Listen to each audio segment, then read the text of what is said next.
अस्सलाम वालेकुम नाज़रीन, हॉट इशू प्रोग्राम में भली कार मां तव्हांजी मेज़बान सबीन मेमन। नाज़रीन, हॉट इशू प्रोग्राम में ॻाल्हि कंदासीं जेका मौजूदा कोरोना वारी वबा आहे। इन में हुकूमत हुजे या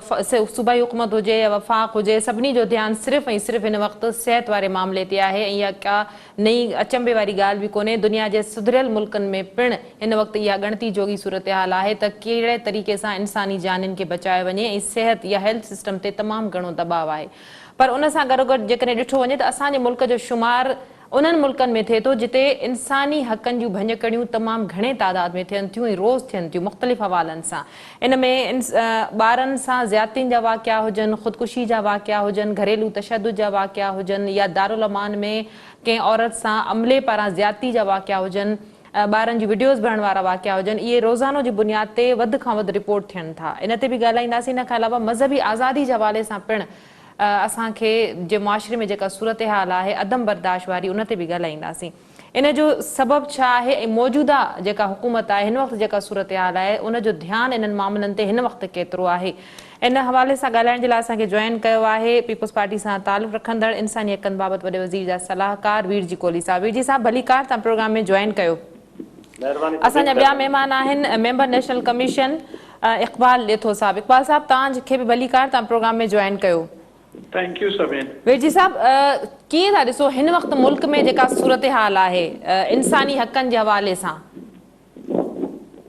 बिल्कुलु हिन में कोई शक न आहे, इहा हक़ीक़त आहे जीअं तव्हां फरमायो त इंसानी हक़नि जे हवाले सां वाक़ई सिचुएशन का एॾी बहितर न आहे। कानून साज़ी जे हवाले सां बेसिक जेके ह्यूमन राइट्स आहिनि उनखे प्रोटेक्शन जे लाइ कानून साज़ी सिंध में तमामु घणी थी आहे, पर जेको अमल दरामद वारो मामिलो आहे या जेके इंसानी हक़नि जा बुनियादी हक़ जेके उनखे महफ़ूज़ बणाइण, उनखे यकीनी बणाइण जे लाइ जेको हेसि ताईं कमु थियणु खपे हा, उन में ज़रूरु किथे गैप आहिनि। पर इहो आहे त ओवरऑल असां वटि जेको नेशनल लेवल ते ॾिसिजे सॼे पाकिस्तान में असांजे सॼे समाज जे अंदरि जेको अदम बर्दाश्त वधियो आहे। असां ॾिसूं था जेकॾहिं किथे सुसाइड जेको वाक़ियो थिए थो उनजे पोयां बि ॾिसूं था अदम बर्दाश्त जो अचे थो। ऐं जेकॾहिं असां मज़हबी मामला जेके तव्हां जंहिंजो ज़िक्र कयो हिकिड़ो में उनजे पोयां वञूं था त अदम बर्दाश्त जो मामिलो अचे थो। इहे जेके आहिनि सोसाइटी जे अंदरि हिकिड़ो अहिड़े क़िस्म जो इंतिशार आहे या अदम बर्दाश्त आहे। ऐं सम्झां थो त उनजो बेसिक जेको बुनियादी वजह आहे उहा इहा त असांजा जेके रियासत जा इदारा आहिनि जिन जी ज़िमेदारी थिए थी उहो शायदि पंहिंजो किरदारु अदा न करे सघिया आहिनि। उन में जुडिशरी आहे, उन में लॉ एनफोर्समेंट एजेंसीज़ आहिनि, उन्हनि जो बहितर तरीक़े सां कमु न करणु ऐं ओड़े तरीक़े सां मोट न ॾियणु। लखे केस ताईं पेंडिंग आहिनि ऐं कई अहिड़ा केस आहिनि जुडिशरी जे अंदरि पियल जेके ॾाढनि कया ऐं कोर्टा सां फ़ैसिला वठनि। त अहिड़ी क़िस्म जूं शयूं आहिनि सभिनि जंहिंजे करे असांजो पंहिंजी स्टेट जे अंदरि माण्हुनि खे कानून ते भरोसो या कानून जेके रियासती इदारा आहिनि उन ते भरोसो अञा ताईं क़ाइमु न थी सघियो आहे। शायदि उन करे ई माण्हू जेकॾहिं अॼु कराची जी कंहिं मोबाइल मार्केट में हिकिड़ो मासूम 10-12 साल जो ॿारड़ो कंहिं मोबाइल चोरी में पकड़ियो थो वञे त माण्हू हुनखे ओॾी महिल पकड़ियो ऐं गेरे साड़ियो थो थिए। पोइ असां जेॾी महिल सरज़मीन ते पहुचूं था त ॿारु मरी चुको हूंदो आहे। हाणे अहिड़ी क़िस्म जी जेके इहो आउं सम्झां थो शायदि कानून ते या कानून नाफ़िज़ कंदड़ इदारनि ते या जुडिशरी ते भरोसो न रहियो आहे। त हिन में गैप्स ज़रूरु आहिनि जंहिं ते कमु करियूं पिया, छो त अखियूं पूरनि सां मसइलो न थींदो। असांखे निशानदेही कंदासीं तॾहिं पाण बीमारी जी डायग्नोस जॾहिं न कंदासीं त तिन जो इलाज न करे सघंदासीं। इक़बाल साहब, तव्हां बि इन हवाले सां काफ़ी कमु थियो आहे, निशानदेही बि थिए थी, उन बावजूदि इस्तेहसाल औरतुनि जो हुजे, ॿारनि जो हुजे, इन्हनि जो रुकिजे नथो। इहो बदतरीन सूरत हाल ॾींहों ॾींहुं असांजे साम्हूं अचे थो। जेको फिगर आहे, जेको रेशो आहे, उन में बजाए घटिताई थियण जे उन में वाध छो थी रही आहे? हा, सभी ॾिसो हाणे कुझु शयूं वीर साहब ॿुधायो, पर मां कुझु नयूं शयूं सिंध टीवी जे सामीन सां शेयर कंदुमि। ॾिसो, दुनिया में जॾहिं बि को डिज़ास्टर थींदो आहे या उहो सार्स हुजनि, फ्लड्स हुजनि या ही पेंडेमिक जेके तव्हां ॿुधायो था कोविड आहे, त हिकिड़ो सुसाइड ख़ुदकशियूं हुजनि या डोमेस्टिक वायलेंस हुजे या अब्यूज़ हुजनि, उन्हनि जा वाक़िया वधंदा आहिनि। उनजो हिकिड़ो साइंटिफिक सबबु इहो आहे त जॾहिं माण्हू कमज़ोर ऐं उन सां जेको ॾाढु करण वारो वेझो हूंदो आहे त उनजो इंसिडेंट वधंदा आहिनि। पोइ उहो डोमेस्टिक वायलेंस हुजे, चाइल्ड अब्यूज़ हुजे या ख़ुदकशीअ जा लड़ा हुजनि। हिकु बाक़ी तव्हां ॿी ॻाल्हि कई त जेका स्टेट ऑफ ह्यूमन राइट्स आहे पाकिस्तान में, तव्हां ॾिठो हूंदो त गुज़िरियल हफ़्ते बि human rights commission of Pakistan बि हिकिड़ी एनुअल स्टेट रिपोर्ट ॾिनी। ऐं तव्हां रिलीजियस फ्रीडम्स जे हवाले सां ॻाल्हि कई त US स्टेट डिपार्टमेंट जे तरफ़ां जेके 3 रिपोर्ट्स ईंदियूं आहिनि, हिकु स्टेट ऑफ ह्यूमन राइट्स, जी ॿी state of religious freedoms, 3 state of trafficking in persons. हाणे हिकिड़ो त आहे पाकिस्तान में लीगल फ्रेमवर्क जेको वीर ॿुधायो त सहप न हुजणु, यानी जॾहिं तव्हांजे मुल्क में बाय लॉ आइन इहो चवे थो त हर शहरीअ खे right to profess religion, practice religion ऐं प्रीच रिलीजन जो आहे, पर उन खां पोइ बि उन्हनि ॿियनि मुस्लिम्स या नॉन मुस्लिम्स खे उन राइट खे एक्सरसाइज करणु नथो ॾिनो वञे। सो हिकिड़ो त उहो आइन जो आर्टिकल 20 आहे, आर्टिकल 25 आहे, पर ॿिए हंधि तव्हां ॾिसो था त आइन में साॻिए तौर ते माइनॉरिटी हुजूं या नॉन मुस्लिम्स हुजनि, उन्हनि खे हिकिड़ो डी फैक्टो या डी जोरे, यानी लॉ में तव्हांखे ख़बर आहे पाकिस्तान में को बि नॉन मुस्लिम प्राइम मिनिस्टर नथो थी सघे, जी लॉ में को बि प्रेसिडेंट नथो नॉन मुस्लिम थी सघे। हाणे इहा आहे जेका डी जोरे, माना लॉ में डिस्क्रिमिनेशन ॾिनल आहे। ॿी आहे डी फैक्टो, माना तव्हां वटि हिन महिल खणी नॉन मुस्लिम सर्टन पोज़ीशन्स में, चाहे उहो चीफ जस्टिस हुजे या ॿियूं शयूं हुजनि, उन्हनि में तव्हां नथो अची सघे, लॉ रोके नथो, पर प्रैक्टिस में उहा शइ आहे। हाणे तव्हां ॾिसो सिंगल नेशनल करिकुलम आहे जेको अगस्त खां सॼे पाकिस्तान में लागू कयो वेंदो, ऐं उन में बि असांजे आइन जे पाकिस्तान जो आर्टिकल 21 ऐं 22 चवे थो त तव्हां कंहिं बि ॿार खे उनजे वालदेन जे मज़हब खां सवाइ रिलीजियस इंस्ट्रक्शन्स न ॾींदो।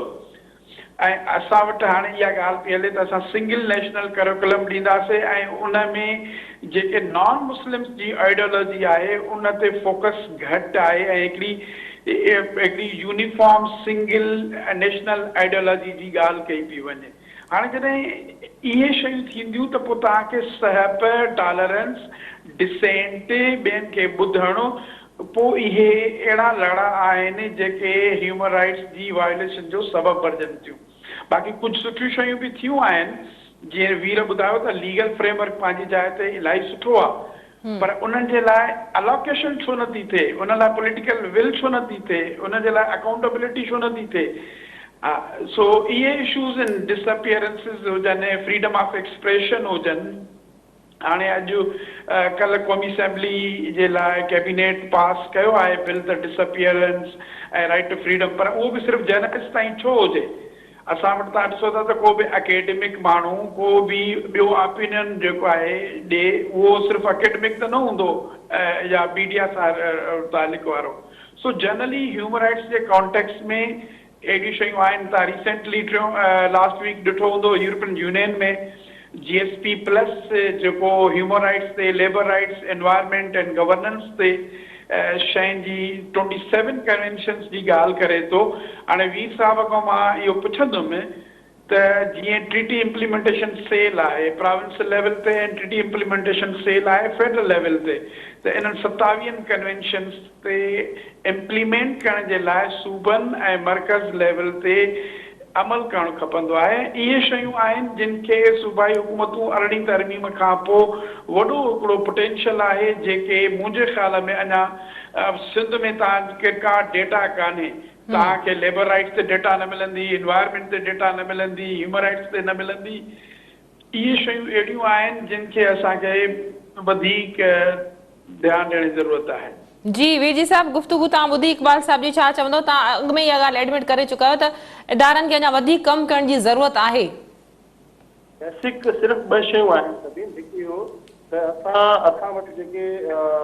बदकिस्मती सां जेके पॉलिटिकल पार्टीज़ आहिनि उहे अञा ताईं मैच्योर न थी सघियूं आहिनि। थियो ईअं आहे त जेकॾहिं मिसाल हाणे हिन वक़्तु वफ़ाक़ में का ॿी पार्टी जी हुकूमत आहे ऐं हिते सिंध में का कंहिं ॿी पार्टी जी हुकूमत आहे, त हाणे ट्रीटी इम्प्लीमेंटेशन सेल वारे मामले में जेके बि इंटरनेशनल मीटिंग्स या इंटरनेशनल डेलीगेशन्स आया, त कई दफ़ा इहो थियो जो हालांकि फौरी तौर ते असां सां कॉन्टेक्ट करणु खपे हा, पर असांखे घुरायो ई न वियो ऐं असांखे इवन ऑन बोर्ड न रखियो वियो ऐं जॾहिं मीटिंग हितां खां रिपोर्ट्स वियूं इवन हुन में बि बाक़ी 3 सूबा जेके हुन बहितरीन कमु पियो थिए सिंध में कुझु कोन पियो थिए माना जेकॾहिं तव्हां सियासी तौर ते कंहिंसां इख़्तिलाफ़ कयो था या सियासी तौर ते तव्हांजी ॿी का पार्टी आहे जेका तव्हांजी जमात या तव्हांजी इतिहाद में न आहे त तव्हां रियासती इदारनि खे टारगेट बणायो था तव्हां सॼे पाकिस्तान खे ऐं रियासत जे सॼे निज़ाम खे तव्हां टारगेट बणायो था हिकिड़ो इहो असांजो ॿियो इहो त ॾिसो जेको सॼो जेको आइन बेसिक आहे जेको सॼो ह्यूमन राइट्स जो स्ट्रक्चर सॼो ह्यूमन राइट्स जो मैकेनिज़म जंहिंजे बुनियाद ते बीठल आहे उहो पाकिस्तान जो आइन आहे हाणे पाकिस्तान जी हेसि ताईं सॼी तारीख़ में तक़रीबन कोई 40-50 साल अहिड़ा गुज़रिया आहिनि जंहिंमें तव्हांजा हक़ ई मुअतल रहिया आहिनि माना जेको आइन जंहिंजे अंदरि हिकिड़ी डॉट चेंज करण जे लाइ तव्हांखे 2/3 मेजॉरिटी खपे थी उन पूरे खे बग़ैर कंहिं हिकिड़ो ऑफिसर 22 ग्रेड जो अचे पटे उछलाए छॾे त पोइ तव्हांजा हक़ कहिड़े पासे ईंदा 50 साल 72 सालनि में 40-50 साल अहिड़ा गुज़रिया आहिनि जंहिंमें तव्हांजा सॼा हक़ मुअतल रहिया आहिनि ऐं उनखां पोइ पाकिस्तानी तारीख़ में सिर्फ़ु 2 अहिड़ा मौक़ा आया हिकिड़ो 1973 जो आइन थियो ऐं उनखां पोइ 2010 में जेका अहिड़ी तरमीम आहे इहे सिर्फ़ु 2 अहिड़ा मौक़ा आया जंहिंमें डिवोल्यूशन ऑफ पावर थियो जंहिंमें सूबनि खे पंहिंजा अख़्तियार मिलिया अहिड़ी क़िस्म जी जेके शयूं थियूं बुनियादी शयूं जेकॾहिं उहे शयूं मुस्तक़िल हलनि त पोइ इहे शयूं बहितर थी सघे जेसीं ताईं मैकेनिज़म पाण वटि न आहे तेसीं ताईं माना इहो थिए जो हिकिड़ो को केस थिए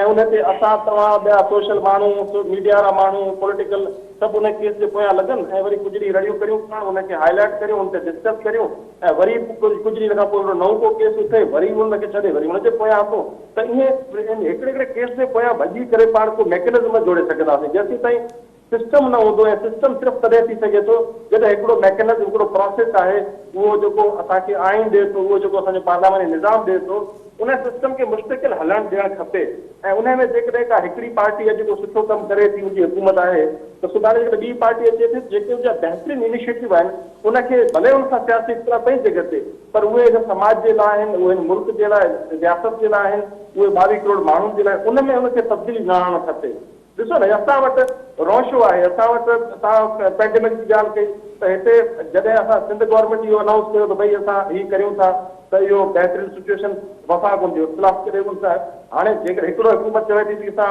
पड़ोसी मुमालिक सां जेके आहिनि सुठा तालुक चाहींदासीं ॿियो वरी मथां अचे थो चतनाट जो इंडिया का यार है उहो गदार है वरी उहे चवनि वरी जॾहिं उहो पाण हुकूमत में अचे त वरी उहो साॻियो बयानु जेको अॼु बि इमरान ख़ान उहो साॻियो बयानु जो कंहिं वक़्तु में नवाज़ शरीफ़ ॾिनो पर जंहिं वक़्तु हुन नवाज़ शरीफ़ ॾिनो छो थी मुखालिफ़त में सिर्फ़ु अपोज़िशन में इन करे जेको हुनजो यार आहे उहो गदार आहे वीर जी साहब तव्हां चवणु चाहियो था त रियासती पॉलिसी अचणु घुर्जे सिंध में त 15 सालनि खां पीपुल्स पार्टी जी हुकूमत आहे एतिरी सारी कानून साज़ी थी चुकी आहे न ॾिसो हिकिड़ी ॻाल्हि तय आहे त जॾहिं को नेशनल लेवल ते पॉलिसियूं ठहनि थियूं ऐं बैन अवी इदारनि सां जॾहिं माण्हू गॾिजी कमु करे थो उन मैकेनिज़म खे मज़बूत बनाइण जे लाइ त उन में को बि हिकिड़ो सूबो कुझु नथो करे सघे के त असां करियूं पिया पर असां ॾिसो असां स्टेट इम्प्लीमेंटेशन सेल वारे मामले में जेसीं ताईं असां फेडरल गवर्नमेंट असां सां ऑन बोर्ड नथी अचे जेसीं ताईं असां गॾिजी कमु नथा करे सघूं असांखे गैप्स रहनि था विच में त इहो ॾिसो इहो ईअं न आहे त को हिकिड़ो सूबो सॼे पाकिस्तान खां हटी करे अलॻि को पंहिंजो मैकेनिज़म ठाहे मैकेनिज़म जॾहिं बि ठहंदो आहे नेशनल लेवल खां वठी करे हेठि सतह ताईं गॾियल तौर ते ठहंदो आहे त इहो मुमकिन न आहे त तव्हां हिकिड़े ज़िले में तव्हांखे आइडियल सिचुएशन नज़र अचे ॿिए डिस्ट्रिक्ट में तव्हांखे माना मुख़्तलिफ़ शइ नज़र अचे त इहो मैकेनिज़म गॾियल तौर ते ठहंदो आहे माण्हू जी साइकी जेका आहे न हाणे ॾिसो माण्हू कानून ते छो भरोसो नथो करे हिते माण्हू असां वटि गैर कानूनी अमल करे गैर इख़लाक़ी ऐं गैर आइनी कानून तोड़े ऐं पोइ हुन खां पुछो देखो छा थींदो चलो पाकिस्तान ज़िंदाबाद बाक़ी मीन के पाकिस्तान ज़िंदाबाद त हाणे इहे जेके शयूं आहिनि न इहो असांजे माइंड में किथां आयो आहे त माना जेको गैर कानूनी कमु कंदासीं माना पाकिस्तान में तब्दील थी वेंदो त हाणे इहो माइंड सेट माण्हू खे चेंज करण जे लाइ असांखे गॾियल तौर ते हिक ॿिए में जोड़ण जी ज़रूरत आहे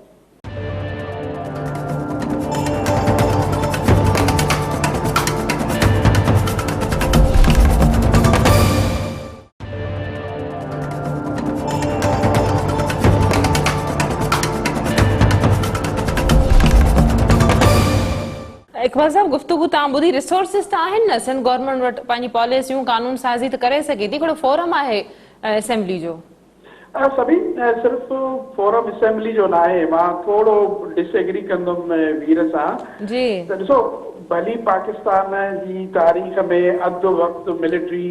डिक्टेटर्स हुकूमत कई पर जमहूरियत सर्वाइव कई आहे डेमोक्रेसी सर्वाइव करे पई तव्हां ख़ुदि पाण इहा आइडेंटिफाई कयो त गुज़िरियल 13 सालनि खां हिकिड़ी पॉलिटिकल पार्टी जी हुकूमत आहे सिंध में। मूंखे हाणे इहो ॿुधाए वीर जी साहिबु 3 सालनि खां जेकॾहिं सिंध में ह्यूमन राइट्स डिपार्टमेंट में मुस्तकिल सेक्रेटरी मुक़ररु न करणु फेडरल गवर्नमेंट जो कमु आहे या सिंध गवर्नमेंट जो आहे? जेकॾहिं मतिलबु सोशल वेलफेयर डिपार्टमेंट में सेक्रेटरी खां सवाइ एडिशनल सेक्रेटरी डिप्टी सेक्रेटरी उनजी बजेट या वुमेन डेवलपमेंट हुजे या लेबर डिपार्टमेंट में 10 सालनि खां हिकिड़ो सेक्रेटरी वेठो आहे जेको न ILO जी रिपोर्ट्स में थो कंट्रीब्यूट करे न TT इम्प्लीमेंटेशन सेल जी में थो करे। भला चलो तव्हां वटि इंटर प्रोविंशियल डिपार्टमेंट आहे, CM सिंध ॿिया constitutional matters council of common interest में खणी वञे थो न, उते वाटर ते बि ॻाल्हाए थो, उते पाणी ते बि ॻाल्हाए थो, उते एनर्जी ते बि ॻाल्हाए थो, त तव्हां इहो बिल्कुलु हक़ था रखो त बैनुल अक़वामी लेवल ते स्टेट ज़िम्मेवार हूंदी आहे जेको आहे इनजी जेका कोऑर्डिनेशन बिल्कुलु फेडरल गवर्नमेंट जो कमु आहे, पर सूबा केतिरनि शयुनि में का पाण उन्हनि जी पॉलिसी बि शयूं करे सघनि। सूबा ख़ुदि मुख़्तियार आहिनि केतिरनि ई मामलनि में अरिड़हीं तरमीम खां पोइ? यानी ख़ुदि मुख़्तियारी त उन वक़्तु अनडिस्प्यूटेड आहे न, गवर्नेंस जो इशू आहे। बिल्कुलु हाणे मां जीअं चवां थो त गवर्नेंस इहा आहे त तव्हां बजट हाणे भला ॾिसो न लास्ट गुज़िरियल हफ़्ते में बजट यूटिलाइज़ेशन ते असेंबली में बहस थियो न। हाणे केतिरनि असेंबली जे ऑनरेबल मेंबर्स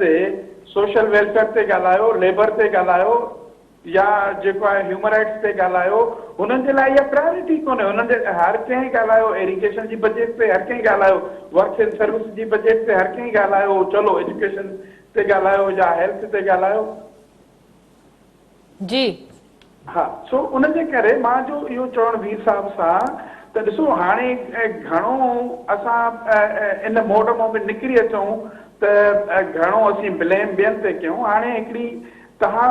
असांखे पंहिंजी हाउस खे बि इन ऑर्डर करणो पवंदो ऐं उहो ऑनेस्टली असांखे असेस करणो पवंदो। बाक़ी मां हिन ॻाल्हि ते एग्री आहियां त फेडरल लेवल ते स्टेट रिस्पॉन्सिबल हूंदी आहे बैनुल अक़वामी रिलेशन्स में ऐं उते सूबा लाज़मी आहे किथे पॉलिटिकल पार्टी कहिड़ी आहे। सॼी दुनिया में फेडरेशन्स आहिनि, उते स्टेट्स में यूनियन्स में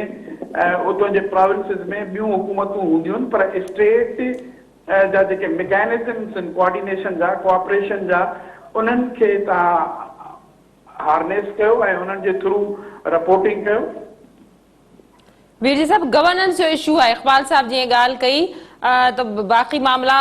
पंहिंजी जाइ ते, पर मुसलसिल हिकिड़ो जमहूरी प्रोसेस हलियो आहे त गवर्नेंस जा इशू अची था वञनि इन्हनि मामलनि में। ॾिसो सभी जेके इंटरनेशनल फोरम आहिनि या जेके मूं चयो त जेके इख़्तिलाफ़ आहिनि उहे जेके सूबाई हुकूमतूं जेके सुठो कमु कनि थियूं उनखे जेकॾहिं federal government as a state खे हेड करे थो, जेको फेडरल गवर्नमेंट आहे उहा सॼे रियासत खे सॼे मुल्क जी रियासत खे त जेकॾहिं को सुठो इनिशिएटिव खणे त उनखे एप्रिशिएट कजे न। जॾहिं रिपोर्ट हितां खां वञे थी उहा रिपोर्ट असांजे साम्हूं अचे थी त भई माइनॉरिटी जो सभ खां वधीक सिंध में जेको आहे उनखे राइट्स हुनजी राइट्स जी वायलेशन थिए थी। हाणे आउं तव्हांखे ॿुधायां त हिते वाहिद सिंध गवर्नमेंट आहे जंहिं 1.82 करोड़ रुपया रुगो माइनॉरिटी डेवलपमेंट फंड रखियो। ॿियो कंहिं बि सूबे में एतिरो कोन्हे ऐं हर महीने हर साल यूज़ थिए थो। तॾहिं तमामु घटि लेफ्ट चैनल तमामु यूज़ थिए थो। ॿी शइ त जेको चाहे कहिड़े कारण उहो मामिलो अञा ताईं सभिनी सूबनि में जेको आहे तव्हां ॾिसंदो त 14 साल आहे 16 साल आहे, हिते असां वटि 18 साल आहे। ऐं वाहिद सिंध सूबो हो जंहिंमें फोर्स कन्वर्जन ते बिल आंदो ऐं मज़हबी जमातनि सिंध गवर्नमेंट जे अगेंस्ट उन्हनि अहिड़े क़िस्म जेको थियो इक़बाल साहब खे तव्हांखे सभिनी ख़बर आहे, पर कंहिं बि साथ कोन ॾिनो, न फेडरल गवर्नमेंट साथ ॾिनो न के असांजा जेके प्रोग्रेसिव अहिड़े क़िस्म जा इदारा आहिनि जेके ह्यूमन राइट्स ते कमु कनि था, न को उन्हनि सिंध गवर्नमेंट जो साथ ॾिनो। सिंध गवर्नमेंट अकेली बीठी सिंध गवर्नमेंट खे बैक थियणो पियो। त अहिड़े क़िस्म काफ़ी सिचुएशन आहिनि। ॾिसो ॻाल्हाइण ऐं तनक़ीद करणु सवला, पर जॾहिं मैदान ते बि कमु करियूं था, जॾहिं तनक़ीद अचे थी त ओॾी महिल माण्हू खे इन करे न मुखालफ़त करणु खपे त उन पीपल्स पार्टी जी पॉलिसी सां या सियासी मुखालफ़त सां, पर जॾहिं पाण गॾियल तौर ते समाज जी बहितरी चाहियूं था त कुझु सुठो कमु आहे उनखे बग़ैर कंहिं इख़्तिलाफ़ात जे उन तरीक़े सां ॾिसणु खपे, उनजी साराह करणु खपे, उनसां गॾु ॾियणु खपे। पर इलाही सारा मामला आहिनि सिंध गवर्नमेंट जा जॾहिं इनिशिएटिव वठे थी त उहो फेडरल गवर्नमेंट या ॿिया इदारा जेके आहिनि ओड़े तरीक़े सां जेके जी रिपोर्टिंग तव्हां ॾिसो या तव्हां हुननि जी स्टेटमेंट ॾिसो त उहे इख़्तिलाफ़ रखनि था जंहिंजे करे पोइ कनक वधीक था थिए। तनक़ीद इस्लाह जो हिसो हुजे थो, तनक़ीद ज़रिए ई माण्हू शयुनि खे दुरुस्त करे सघे थो। इक़बाल साहब छा चवंदो, फेडरल जा मामला अची वञनि था, जेके चाहे उहे सियासी मामला हुजनि, इंसानी हक़नि जी भञकड़ियुनि जे हवाले सां मामला हुजनि या मज़हबी आज़ादी जे हवाले सां मामला हुजनि, हर जाइ ते असांखे वफ़ाक़ जी मुदाख़लत नज़र अचे थी। ॾिसो समीन, जेको इंटरनेशनल एग्रीमेंट्स, कन्वेंशन्स या ट्रीटीज़ जो हिसो बणिबो आहे उहो यानी पाकिस्तान जे आइन जी जेका फेडरल लेजिस्लेटिव लिस्ट 1 आहे उनजो आइटम 3 ऐं 32 में फेडरल गवर्नमेंट कॉम्पिटेंट आहे त उहा उन्हनि जो हिसो थिए। इन में रियासत इंटरनेशनल लॉ में ज़िम्मेवार हूंदी आहे ऐं को बि बहानो इहो न ॾींदी आहे त सूबनि में या इंटरनल लॉ छा थो चवे। इन हद ताईं त मां वी हिसाब सां एग्री आहे त it is the state in the end of the day responsible, not the provinces. हा, बाक़ी हाणे ॻाल्हि मां जेका दुख जी आहे त चवां त भला 18वीं तरमीम खे 11 साल थी वियो, हिनमहिल तोणी जेकॾहिं ट्रीटी इम्प्लीमेंटेशन सेल खे हेड चीफ सेक्रेटरी करे थो या एडिशनल चीफ सेक्रेटरी करे थो त उहो इंटर डिपार्टमेंटल कमेटी ठाहे करे क्वार्टरली मीटिंग करण में कहिड़ो हर्ज आहे। उहो चीफ सेक्रेटरी इन्हनि सभिनीनि डिपार्टमेंट में, भला पंजाब हुकूमत पंहिंजी हाणे हिन हुकूमत में न इमरान ख़ान न ठाही आहे, शहबाज शरीफ़ PC1 ठाहे करे ह्यूमन राइट्स डिपार्टमेंट में in labour laws, environment laws, anti corruption ऐं ह्यूमन राइट्स जी डिस्ट्रिक्ट जी लेवल ते मिसलन तव्हांखे ख़बर हुजे त केतिरी % औरतुनि जी लैंड होल्डिंग आहे, केतिरी % औरतुनि जी जेका टाइटल ऑफ ओनरशिप आहे, डिस्ट्रिक्ट जी बजट में जेका जेंडर जी बजटिंग छा आहे। कंहिं बि ज़िले खे तव्हां खणो, शिकारपुर खणो, थर खणो या नौशहरो फेरोज़ खणो, तव्हांखे इहा डेटा कोन मिलंदी त उते उन ज़िले में। हाणे जीअं लॉ सुठा ॿुधाइनि था, सिंध में जेको एग्रीकल्चर वर्कर्स एक्ट आयो मिसाल 2018 में, दैट्स अ वेरी रिवोल्यूशनरी, जंहिंमें वुमेन वर्कर्स वारो या जेके 8 लेबर लॉज आया, सिंध फैक्ट्रीज एक्ट आयो, Sindh shops and establishment act आयो, Sindh bonded labour abolition act 2015 आयो, सिंध प्रोहिबिशन ऑफ लेबर 2017 आयो। हाणे मां इहा ई वी साहब सां रिक्वेस्ट कंदुमि त तव्हां CM साहब सां वेही करे हिकिड़ी इहा ब्रीफिंग ॾियो त साईं ही जेके 10 लॉ असां लेबर में ठाहियासीं, लॉ ठाहिण हिकिड़ी ॻाल्हि आहे, उन में जेके इंस्टीट्यूशन्स आहिनि, मैकेनिज़म्स आहिनि, प्रोविंशियल काउंसिल्स आहिनि, डिस्ट्रिक्ट जेके विजिलेंस कमेटी आहे, वीर जी बॉन्डेड लेबर पे हिन खां वधीक कंहिं कमु कयो हूंदो, ही वधीक एक्टिविस्ट हिन खां केरु ॼाणींदो। त हाणे सिंध जे 30 ज़िलनि में केतिरियूं डिस्ट्रिक्ट विजिलेंस कमेटी फंक्शनल आहिनि, केतिरनि खे सालियानी बजट ॾिनी वई आहे, केतिरनि जी हर क्वार्टर में मीटिंग थी आहे। आए ॾींहुं मीरपुर ख़ास में जेकॾहिं भला वीर साहब खे ख़बर आहे त कोर्ट इंटरवीन कंदी आहे, बॉन्डेड लेबरर्स रिलीज़ थींदा आहिनि, उन्हनि जी रिहेबिलिटेशन कीअं थींदी, उन्हनि जी जेको आहे जेको लैंडलॉर्ड या जेको उन्हनि खे इलीगली कंफाइन रखे थो उन्हनि खे तव्हां ॾिसो Sindh bonded labour system abolition act जा सेक्शन नथा लॻनि। हाणे उहा पुलिस जी ट्रेनिंग हुजे, प्रोसिक्यूशन जी ट्रेनिंग हुजे, जुडिशरी जी सेंसिटाइज़ेशन हुजे, बॉन्डेड लेबर इहो पंहिंजी जाइ ते लेबर चाइल्ड लेबर जे हवाले सां हिनमहिल ताईं provincial council on child labour न ठही सघी आहे। हिनमहिल ताईं जेके तव्हां 2 मॉडल डिस्ट्रिक्ट्स कया, सखर कयो हुयो ऐं जेको आहे जामशोरो कयो हो, तव्हां उन्हनि जी फॉलोअप न करे सघिया आहियो। त हिकिड़ो मां कांपोनेंट सिर्फ़ु तव्हांखे ॿुधायां त ILO जी जेके रिपोर्ट्स आहिनि, मिनिमम एज आहे 138 and 182 worst forms of child labour, त तव्हां हुन में ॾिसंदो वीर सही थो चए त पंजाब जी बि रिपोर्ट आहे, हुन में सुठियूं ॾेखारी थी वञनि, KP जूं बि, बलोचिस्तान त असां खां पुठिते आहे, पर असांजो जेतिरो सुठो कमु आहे, लेबर इंस्पेक्टर छो नथा रखो, लेबर इंस्पेक्टर जी ट्रेनिंग छो नथी थिए, प्रोसिक्यूशन छो नथी थिए, त इहे जेके ग्रे एरियाज़ आहिनि, वीक एरियाज़ आहिनि असां वटि, इन्हनि ते इंस्टीट्यूशनली कमु करण जी वॾी ज़रूरत आहे। वीरजी साहब इन्हनि ते जेके वीक पॉइंट्स आहिनि इन्हनि ते कमु छो नथो कयो वञे? इहा त सूबाई हुकूमत जी ज़िमेदारी आहे, इहो चेक एंड बैलेंस रखियो वञे, इन हवाले सां फाल किरदारु जेकॾहिं अदा कयो वञे त तव्हां नथा सम्झो त बहितरी अची सघे थी? सभिनि जॾहिं वफ़ाक़ी गवर्नमेंट पंहिंजी रिपोर्ट मोकिले थी त उन में अचे थो त भई खैबर पख्तूनख्वा में, पंजाब में ऐं बलोचिस्तान में औरतुनि खे आज़ादी आहे, औरतुनि जा हक़ महफ़ूज़ आहिनि। सिंध में तमामु घणो कमु आहे, कारोकारी हा आहिनि, असां वटि बि कारोकारी जा केस असां वटि आहिनि, मञूं था, इनकार न आहे। पर ॾिसो ॿिए पासे खैबर पख्तूनख्वा में इलेक्शन कमीशन हिकिड़ो नोटिफिकेशन जारी करे थो, उन में चवे थो त जेकॾहिं औरतुनि जो वोटर जेको टर्नआउट आहे उहो जेको 10% खां घटि हूंदो त उन नतीजे खे उहो नाक़ाबिल क़बूल हूंदो, उनखे रद्द कयो वेंदो। ऐं ॿिए पासे हेॾा असां वटि थरपारकर जंहिं ते 24 कलाक तनक़ीदूं थियूं थियनि, नेशनल मीडिया में डिस्कस थो थिए, ऐं थरपारकर में औरतुनि जो गवर्नमेंट जेको टर्नआउट औरतुनि जो टर्नआउट आहे उहो 70% आहे, उन सभिनी सॼे पाकिस्तान में टॉप ते आहे। पर जॾहिं वफ़ाक़ी गवर्नमेंट लेटर मोकिले, थोरी रिपोर्ट मोकिले थी ॿाहिरी इदारनि खे, तॾहिं चवे थी त सिंध में सभिनी खां ख़तरनाक सूरत हाल आहे, बाक़ी ॿियनि सूबनि में। ऐं चवां थो त ॾिसो जेके इन नाहे इहो कमु नाहे थियो, इहो कमु थियो हूंदो जंहिंजे नतीजे में इहे माना 70% ताईं इहे टर्नआउट या औरतुनि में अवेयरनेस अहिड़ी क़िस्म शयूं पैदा थियूं आहिनि। पर आउं सम्झां थो त उहे जेके शयूं आहिनि उनजी निशानी अञा करण जी ज़रूरत आहे। ऐं बिल्कुलु मुंहिंजो अॻु इहो पॉइंट न आहे त उन ते वर्किंग करण जी ज़रूरत न आहे या थी चुको पर आहे। इन जो वे आउट बि त सिंध हुकूमत खे ई कढणो आहे न वीरजी साहब, इन जो वे आउट बि त सूबाई हुकूमत कढी सघे थी न। असां करियूं पिया न, मुंहिंजो पॉइंट इहो आहे त इन ते सिंध गवर्नमेंट कमु कयो आहे जंहिंजो इहो नतीजो आहे। हिकिड़े पासे तव्हां 10% औरतुनि खे तव्हां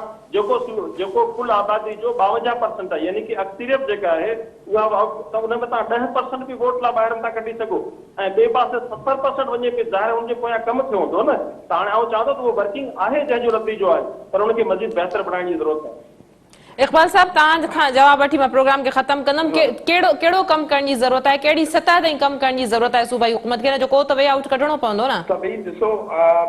वीर साहब, भली पॉलिटिकल क्रेडिट पाण ॾे खणे, पॉलिटिकल अवेयरनेस औरतुनि जी भली वधी हुजे,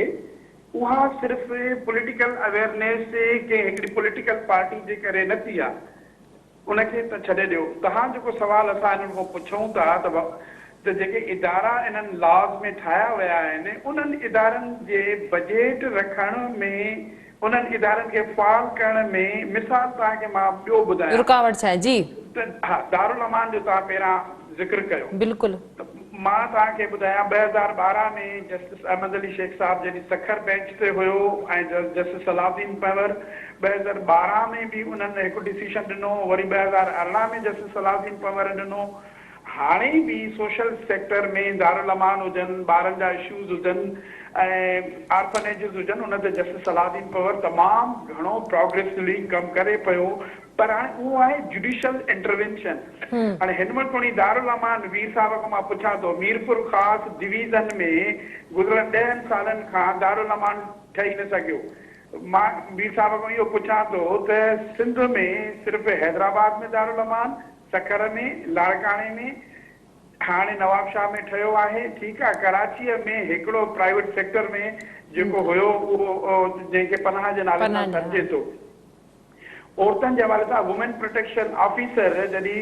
सिंध डोमेस्टिक वायलेंस एक्ट 2013 में आयो आहे, 2021 आहे, हाणे 9 साल ॿिया गुज़री विया। हर ज़िले में तव्हांखे वुमेन प्रोटेक्शन ऑफिसर रखिणो हुयो, तव्हां वुमेन प्रोटेक्शन ऑफिसर नथा रखी सघो। हर ज़िले में तव्हांखे वुमेन प्रोटेक्शन कमेटी ठाहिणी आहे, तव्हां उहा नथा ठाहे सघो। हर ज़िले में तव्हांखे जेका डिस्ट्रिक्ट की मॉनिटरिंग कमेटी आहिनि, चाइल्ड मैरिजिस ठाहिणियूं, तव्हां उहे नथा ठाहे सघो, उन्हनि खे बजेट नथा ॾेई सघो। हर ज़िले में तव्हांखे जेकॾहिं दारुल होम रिमांड होम ठाहिणो आहे, दारुल इत्फाल तव्हांजा उमे हबीबा केस में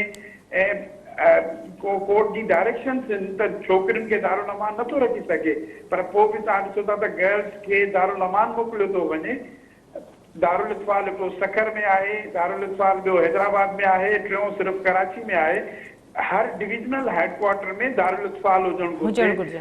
सीनियर सिटीज़न एक्ट ते तव्हां ॾिसो था 84 कोर्ट जी हाज़िरी थी आहे। सॼी सिंध में सिर्फ़ु कराची वेस्ट में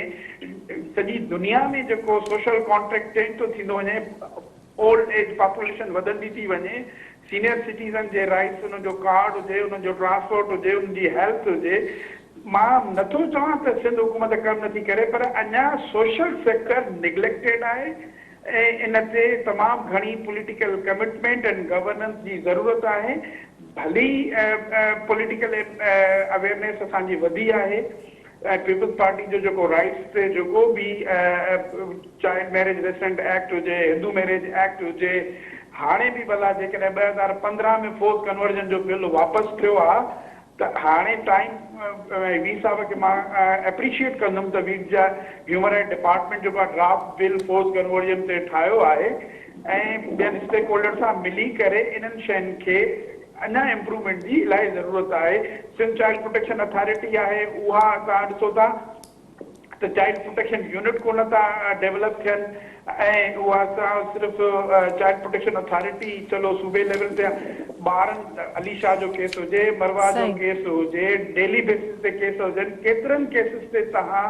सिर्फ पुलिस जो कम ना है, सोशल वेलफेयर डिपार्टमेंट छा थी करे, वुमेन डेवलपमेंट छा पई करे। मां वीर जी साहब इन ते बस मूं वटि मिंट समझो आहे, तव्हां इन जो अगर जवाब ॾेई सघो त। जेके हिकिड़ो रोज़मर्रा जा केस थियनि था, इन में कोई शक न आहे त असां रोज़ाना बेसिस ते हिकिड़ा सोशल मीडिया जे थ्रू असां ताईं पहुचनि था, हिकिड़ा डायरेक्टली कंप्लेंट सेल में पहुचनि था, हिकिड़ा वरी थ्रू मीडिया अखबारूं वग़ैरह पहुचनि था। असां रोज़ाना बेसिस ते हुन ते इनिशिएटिव वठूं था, नोटिस वठूं था, उन जी रिपोर्टिंग कयूं था। असुल ॻाल्हि आहे त ॾिसो, आउं आई विटनेस आहियां त हिकिड़ो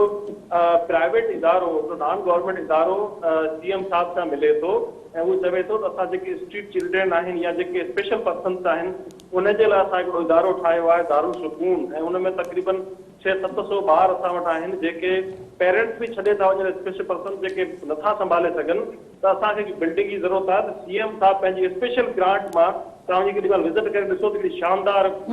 करोड़नि जी बिल्डिंग जेका असां उते हुनखे ॾिनी आहे। त अब हिकिड़ी आख़िरी ॻाल्हि इहा थींदी त असां वटि एज़ ए स्टेट असांखे वेलफेयर पासे अचणो पवंदो। असांजे स्टेट जी पॉलिसी अञा ताईं वेलफेयर वारे पासे न आहे। जेसीं ताईं स्टेट जो माइंड सेट इहो न थींदो, जेसीं ताईं असां वेलफेयर स्टेट वारे पासे न ईंदासीं, छो त असांजी प्रायोरिटी कुझु ॿी आहे न। त जॾहिं असां 70% बजट जेको आहे पंहिंजो उहो कंहिं ॿिए पासे इस्तेमालु कंदा हुजूं ऐं असां पंहिंजी स्टेट खे वेलफेयर न बणायूं ऐं जेको कमु कयूं था, हिन वक़्तु जेकी तो सिंध गवर्नमेंट जे अंदरि जेके बि इदारा आहिनि जेको कमु कनि था, ॿिए ॾींहुं या त नेब जे पारां इंक्वायरी थी अचे या ॿियो कोई इदारो रियासत जो ॿियो कोई इदारो विच में इंटरफेयर करे थो। ऐं सम्झां थो हर इदारे खे पंहिंजे कराइती ऐं कम जी ॻाल्हि कई आहे वीर जी साहब, तव्हां त असांखे हिकिड़ी वेलफेयर स्टेट थी करे माण्हुनि जी वेलफेयर जे लाइ, आवाम जी वेलफेयर जे लाइ सोचणो पवंदो। वॾी महिरबानी तव्हां मुंहिंजी मौज़ूज़ महिमाननि जी, तव्हांजो के प्रोग्राम में जॉइन कयो। नाज़रीन, हॉट इशू प्रोग्राम जो वक़्तु पिण ते पंहिंजी पुॼाणी ते पहुतो। ईंदड़ प्रोग्राम ताईं ॾींदा इजाज़त। अल्लाह वाही।